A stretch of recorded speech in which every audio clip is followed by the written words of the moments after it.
الحمدللہ، اللہ کا کرم ہے کہ اللہ رب العزت نے ہم سب کو، خاص طور پر آپ سبھی حضرات کو اپنے راستے میں نکلنے کا موقع عنایت فرمایا ہے۔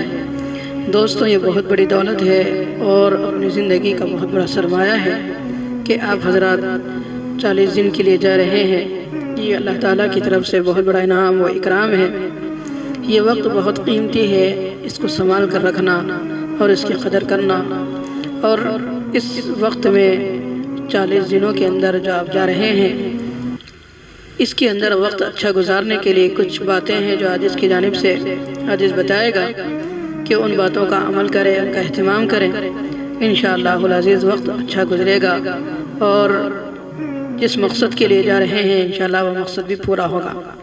سب سے پہلی بات یہ سمجھ لیں کہ آپ لوگ جو اس راستے میں نکل رہے ہیں، اس کی بڑی فضیلتیں ہیں، بہت بڑی فضیلتیں ہیں۔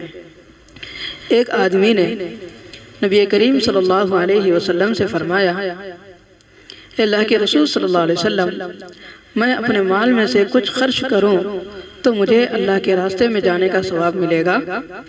تو نبی رحمت صلی اللہ علیہ وسلم نے پوچھا کہ تمہارے پاس کتنے پیسے ہیں؟ تو اس نے کہا میرے پاس 6000 روپے ہیں۔ تو اس پر وہ کہنے لگے کہ میرے پاس 6000 روپے ہیں۔ تو نبی رحمت صلی اللہ علیہ وسلم نے فرمایا، اگر تم سارا مال بھی خرچ کر دو تو اللہ کے راستے میں جو سو رہا ہے اس کی نیند کے ثواب کو بھی حاصل نہیں کر سکتے۔ اللہ اکبر۔ تو دوستوں، اس سے اندازہ لگا سکتے ہیں کہ اللہ نے جو موقع ہمیں عنایت فرمایا ہے اور جو ہدایت ہمیں ملی ہے، جو اللہ تعالیٰ کی طرف سے جو توفیق ہمیں ملی ہے، یہ بڑی توفیق ہے دوستوں۔ اس لیے اپنے وقت کو قیمتی بنائیں، خود اپنے آپ کو آفتاب جیسے بنائیں۔ جیسے آفتاب ایک نورانی ہے، اس کے اندر نور ہے، وہ اپنے اس نور کے ساتھ چکر لگاتا ہے تو دنیا میں نور پھیلتا ہے۔ اگر نور کے بجائے اس آفتاب کے اندر ظلمتی ہوتی، کالا پن ہوتا، تو اس کے بجائے پوری دنیا میں اندھیرا پھیلا ہوا ہوتا۔ تو آپ لوگ اپنے گھر چھوڑ کر، اپنے بیوی بچوں کو چھوڑ کر، اپنے عیش و آرام کو چھوڑ کر اور دور قریب کی دنیا بھر میں پھریں گے۔ اگر آپ میں نور ہوگا تو آپ کے ذریعے نور پھیلے گا، اگر آپ کے اندر نور نہ ہوگا، ظلم ہوگا، ظلمتی ہوگی، تاریکی ہوگی، تو دوستو پھر تاریکی ہی پھیلے گی۔ اس لیے آپ لوگوں کو کوشش کرنی ہے کہ ہمارے اندر نور ہو اور ہم نورانی بنیں۔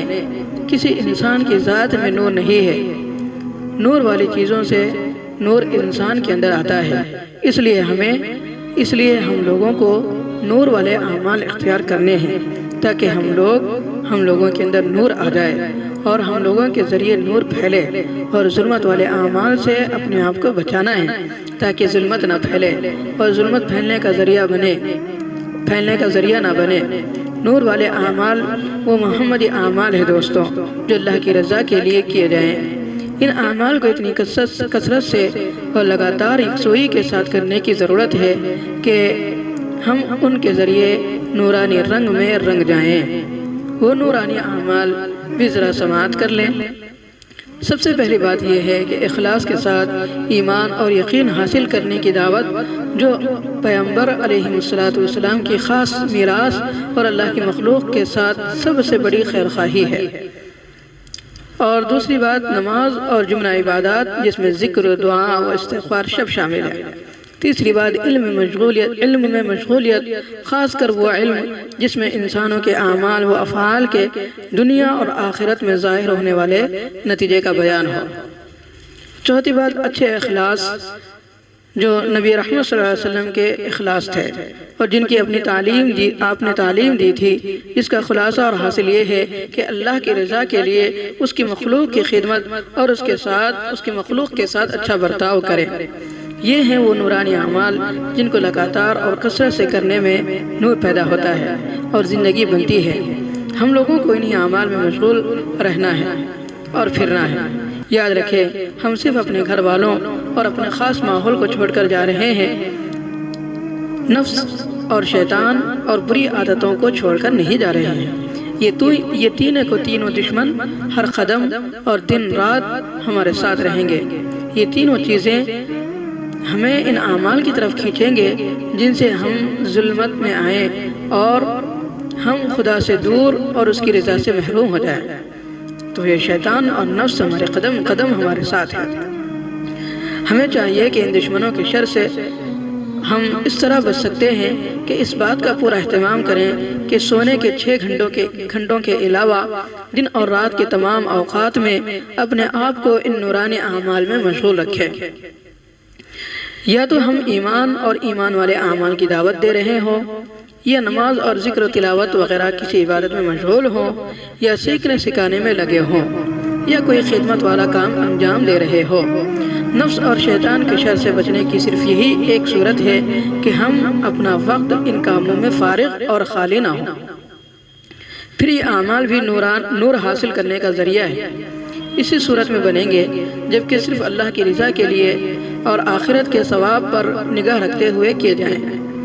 اگر خدا نہ خاصہ نیت خالص نہ رہی تو یہی اعمال جہنم میں کھینچ کر لے جائیں گے دوستوں، اس لیے اس بات کا خاص طور پر خیال رکھیں۔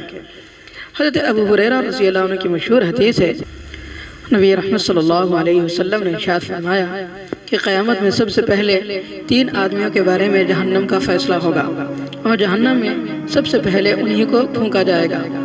ان میں ایک وہ عالم دین اور عالم قرآن ہوگا جو عمر بھر قرآن سیکھنے سکھانے میں مشغول رہا ہو۔ دوسرا ایک دولت مند سخی ہوگا جس کو اللہ نے دنیا میں خوب دولت سے نوازا تھا، اور وہ اللہ کی دی ہوئی دولت نیکی کے کاموں میں خوب دل کھول کر خرچ کرتا تھا۔ اور تیسرا شخص ایک شہید ہوگا جو جہاد کے میدان میں دشمنوں کی تلوار سے شہید ہوا ہوگا۔ لیکن ان تینوں آدمیوں نے یہ اعمال دنیا میں ناموری، شہرت اور عزت حاصل کرنے کے لیے کیے تھے، اس لیے اس کا کچھ فائدہ نہیں ہوگا۔ تو اس لیے دوستو ہمارا یہ نکلنا دنیا کے لیے، دنیا کے دکھاوے کے لیے نہیں ہونا چاہیے کہ ہم 40 دن کی جماعت میں جا رہے ہیں، ہم نیک بن رہے ہیں، بلکہ یہ اللہ رب العزت کے لیے ہو۔ سوچو یہ حدیث کس قدر لرزہ دینے والی ہے۔ ابو ہریرہ رضی اللہ عنہ فرماتے ہیں کہ اس حدیث کو روایت فرماتے تو کبھی کبھی مارے خوف سے ان کی چیخیں نکل جاتی اور ہچکیاں نکل جاتی اور ان پر بے ہوشی کا دورہ پڑ جاتا تھا۔ ایک دفعہ جب تابعین نے یہ حدیث ابو ہریرہ رضی اللہ عنہ سے سن کر حضرت معاویہ کے سامنے نقل کی تو حضرت معاویہ رضی اللہ عنہ اتنا روئے کہ لوگوں کو ان کی جان کا خطرہ ہو گیا۔ اللہ اکبر۔ بہرحال نورانی والے اعمال نور پیدا کرنے کے ذریعے ہی ہو سکتے ہیں، اور ہمیں چاہیے کہ اس نور کو پیدا کرنے کے لیے ان باتوں کا خیال رکھیں کہ ہم اللہ کی رضا کے لیے اور آخرت کے لیے یہ سارے اعمال کرتے رہیں، اور ہمیں چاہیے کہ انہی اعمال میں ہم مشغول رہیں۔ اور دوسری طرف اس بات کا بھی اہتمام کرنا ہے کہ ہماری نیت صحیح رہے۔ جب کسی بندے کو اچھے اعمال سے شیطان ہٹا نہیں سکتا تو اس کی نیت میں فساد ڈالنے کی کوشش کرتا ہے، اس سے اپنے آپ کو بچانا ہے۔ اس لیے اللہ کے راستے میں نکلنے کے زمانے میں وقت میں بس 4 کاموں میں اپنے آپ کو لگائیں، مشغول رکھیں۔ سب سے پہلی چیز ہے ایمان و یقین کی اور ایمان والے اعمال کی دعوت۔ اس دعوت کے لیے عمومی گشت ہوں گے، خصوصی گشت ہوں گی، جن کے اصول و آداب گشت کے لیے نکلتے وقت بتلائے جائیں گے، ان کا دھیان سے سنا جائے۔ پھر جب ہم یہ دعوت کے لیے گلیوں اور بازاروں میں نکلیں گے تو شیطان ہم کو وہاں کے نقشوں کی طرف متوجہ کرے گا کہ یہاں کی عمارتیں ایسی ہیں، یہاں کے لوگ ایسے ہیں، یہاں کی چال چلن ایسی ہے، یہاں کی سڑکیں ایسی ہے، ہمیں کسی طرف توجہ نہیں کرنا ہے۔ اس لیے سب سے پہلے دعا کرنی چاہیے کہ اللہ نفس و شیطان کے شر سے بچا لیجئے، اپنی مرضی کے مطابق کام کرنے کی توفیق دیجئے۔ پورے گشت میں اس کا اہتمام رہے کہ بس اللہ کے جمال اور جلال پر اور اس کی صفات عالیہ پر نظر رہے، نگاہیں نیچے رہے اور اپنا مقصد نگاہ کے سامنے رہے۔ جس طرح جب کسی مریض کو اسپتال لے کر جاتے ہیں تو خود مریض اس کے ساتھی اسپتال کی عالیشان عمارتوں اور وہاں کے نقشوں کو دلچسپی سے نہیں دیکھتے، بلکہ ان کے سامنے بس مریض کا علاج ہوتا ہے۔ تو ٹھیک طرح ہماری بھی یہی کیفیت ہونی چاہیے۔ خصوصی گشت میں اگر دیکھا جائے کہ وہ صاحب جن سے ہم ملنے جا رہے ہیں اس وقت توجہ سے ہماری بات سننے کے لیے تیار نہیں ہے تو مناسب طریقے سے جلدی سے بات ختم کر کے ان کے پاس سے اڑ جائیں۔ وہ تیار نہیں ہے اور زبردستی سنانا ہم چاہ رہے ہیں تو یہ غلط بات ہے، یہ صحیح طریقہ نہیں ہے، اور ان کے لیے دعا کرنی چاہیے۔ اور اگر دیکھا جائے کہ وہ صاحب متوجہ ہے تو پھر پوری بات ان کے سامنے رکھی جائے اور وقت فارغ کرنے کے لیے بھی کہا جائے۔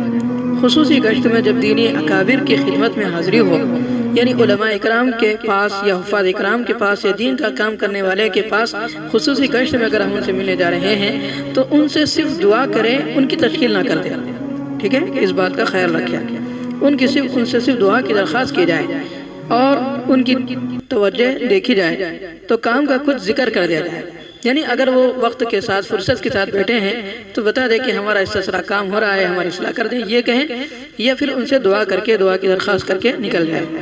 عمومی گشت کر کے لوگوں کو مسجد میں جمع کیا جائے اور ان کے سامنے ایمان و یقین، نماز، علم و ذکر، اخلاص پھر تشکیل کر کے مطمئن نہ ہو جائیں، بلکہ جن لوگوں نے ارادے کیے ہیں اور نام لکھائے ہیں ان کو اللہ کے راستے میں نکال دینے کی اور ارادوں کو عمل میں لانے کی کوشش کریں اور اپنے دن بھر اس کا انتظام کریں کہ ان کا وقت اچھی طرح گزرے۔ جو لوگ اس وقت نکلنے کا فیصلہ نہ کر سکے ہو ان کو مقامی گشت، مقامی اجتماع، مسجد کی اور گھر کی تعلیم وغیرہ کی پابندی پر آمادہ کیا جائے اور ان کاموں کا وہاں پر نظام بنا دیا جائے۔ جب دعوت کے سلسلے کی یہ ساری محنت کر چکے تو ہم بھی اس کسان کی طرح بن جائے جو زمین میں بیج بکھیر دیتا ہے اور پھر اللہ کی طرف متوجہ ہو جاتا ہے۔ اسی طرح یہ ساری محنتیں کر کے رات کو اللہ تعالیٰ کی طرف متوجہ ہو جائے اور اللہ سے گڑ گڑا کر محلے کے لیے، بستی کے لیے، بستی کے لوگوں کی ایمان کے لیے دعا کرتے رہیں۔ اسی طرح تعلیم کا کام بھی ہے کہ جب تعلیم کے لیے بیٹھے تو ادب سے بیٹھے، باوضو بیٹھنے کی کوشش کرے، آپس میں باتیں نہ کریں، تعلیم کے دوران طبیعت کے بہانوں کی وجہ سے نہ اٹھے بلکہ جم کر بیٹھے۔ جو وقت دعوت اور تعلیم سے خالی ہو اور کوئی دوسرا ضروری کام بھی اس وقت نہ ہو تو اس میں نوافل پڑھیں، قرآن کی تلاوت کریں، تسبیح پڑھیں یا اللہ کے کسی بندے کی خدمت کریں۔ جس طرح نماز میں آدمی یا قیام میں ہوتا ہے یا رکوع میں ہوتا ہے یا سجدے میں یا قاعدے میں، اسی طرح اللہ کے راستے میں نکلنے کے بعد آدمی یا تو دعوت میں لگا ہو یا تعلیم میں لگا ہو یا ذکر و عبادت میں یا اللہ کی کسی مخلوق خدا کی خدمت میں، یہ چار کام اتنے کیے جائیں کہ یہی عادت اور مزاج بن جائے۔ یہ چاروں کام اجتماعی بھی کیے جائیں گے اور انفرادی بھی کیے جائیں گے، اس بات کا خیال رکھیں۔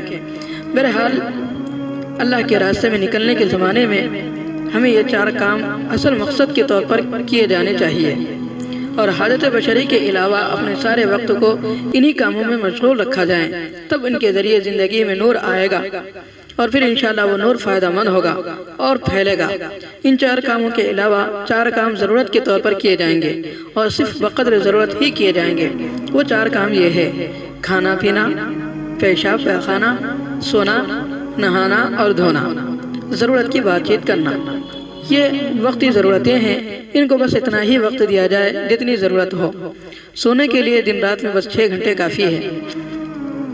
چار باتیں وہ ہیں جن سے پورے اہتمام سے بچنا ہے۔ ایک تو یہ کہ کسی سے سوال نہ کرنا بلکہ کسی کے سامنے اپنی کوئی ضرورت بھی بتانا، یہ ایک طرح کا سوال ہے کہ بھئی مجھے اس چیز کی ضرورت ہے، مانگ نہیں رہے لیکن بتا رہے ہیں کہ میں اس چیز کا محتاج ہوں، تو گویا کہ یہ بھی ایک سوال ہے۔ اور دوسرا فضول خرچی سے بچا جائے۔ فضول خرچ ہر حال میں نقصان دہ ہے، لیکن اللہ کے راستے میں نکلنے کے زمانے میں اس کے نتیجے اپنے حق میں بہت بڑے برے ہوتے ہیں اور دوسرے ساتھیوں کے حق میں بھی بہت برا ثابت ہوتا ہے، اس لیے اس میں بچا جائے۔ اور بغیر اجازت کسی ساتھی کی بھی کوئی چیز استعمال نہ کریں۔ بعض اوقات دوسرے آدمی کو اس سے بڑی تکلیف ہوتی ہے اور شریعت میں یہ بالکل درست نہیں ہے۔ ہاں، اجازت لے کر استعمال کرنے میں کوئی حرج نہیں ہے، بس یہ ضروری باتیں ہیں جن کی پابندی اس راستے میں نکلنے والے کے لیے ضروری ہے۔ آپ لوگوں کے 24 گھنٹے ان پابندیوں کے ساتھ گزارنے ہیں۔ ہم اللہ سے دعا کرتے ہیں کہ اللہ ان اعمال کی پوری پابندی کرنے کی ہم سب کو توفیق نصیب فرمائے۔ ہم اللہ کی ضمیر میں اور اللہ کی مخلوق میں پھریں گے اور اپنے لیے اور اپنی پوری امت کے لیے اور عام انسانوں کے لیے اللہ سے ہدایت مانگیں گے، بس یہی ہم سب کا عمل ہوگا اور ہم سب کا وظیفہ ہوگا۔ ہم اللہ سے دعا کرتے ہیں کہ اللہ تعالیٰ ہمارے تمام ساتھیوں کے اس نکلنے کو قبول فرمائے اور اللہ کے راستے میں نکل کر گلی گلی پھریں گے، کوچے کوچے پھریں گے، شہر شہر جائیں گے اور پتہ نہیں کہاں کہاں جانا ہوگا، کن کن مسجدوں میں اٹھنا بیٹھنا ہوگا، کیسے کیسے ساتھی ملیں گے، کیسے کیسے ساتھیوں سے موازنہ ہوگا اور ان کے سامنے بات کرنے کا موقع ملے گا۔ اللہ سے ہم دعا کرتے ہیں کہ اللہ تعالیٰ جن جن کے پاس ہم جا رہے ہیں ان کے دلوں کو نرم کر دے، اور اللہ ہماری زبان میں وہ طاقت عطا فرما دے کہ جب ہماری زبان اٹھے تو لوگوں کے دل اللہ کی طرف متوجہ ہو جائیں، ہماری زبان چلے تو لوگوں کے دل اللہ کی طرف متوجہ ہو جائیں۔ اللہ ہماری زبان کو اس طرح بنا دے اور ہمارے اس راستے میں نکلنے کو اللہ قبول فرمائے۔ جتنے حضرات ماشاءاللہ اللہ کے راستے میں نکل رہے ہیں، اللہ تعالیٰ سے دعا ہے کہ اللہ تعالیٰ ان سب کو ہدایت عطا فرمائے اور ان کی اس راستے میں نکلنے کی برکت سے اللہ ہم سب کی مغفرت فرمائے۔